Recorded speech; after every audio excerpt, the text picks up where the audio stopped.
కి వందనాలు.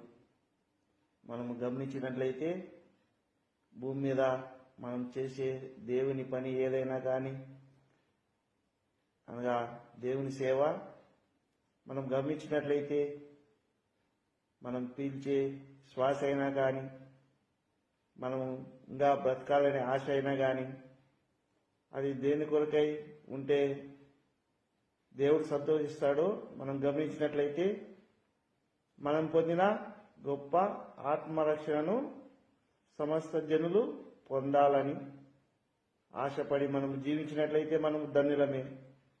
అలాగే ఆత్మీయ సమాజం యొక్క క్షేమ విషయమై మనం ప్రార్థించడం, ఉపదేశించడం, బోధించడం, దేవుని వర్తమానాలు అందించడం, ఆత్మీయంగా నడిపించడం, ఆత్మీయంగా దేవుని రాకడ కొరకై సిద్ధపరచడం, దేవుని రాకడ కొరకైన ఆత్మీయ అలంకరణను మనము అలంకరించడం, ఇవన్నీ మన జీవితంలో, మన సేవా జీవితంలో కనపడినట్లయితే, ఆ రీతిగా నడుచుకున్నట్లయితే మనం ధన్యులమే.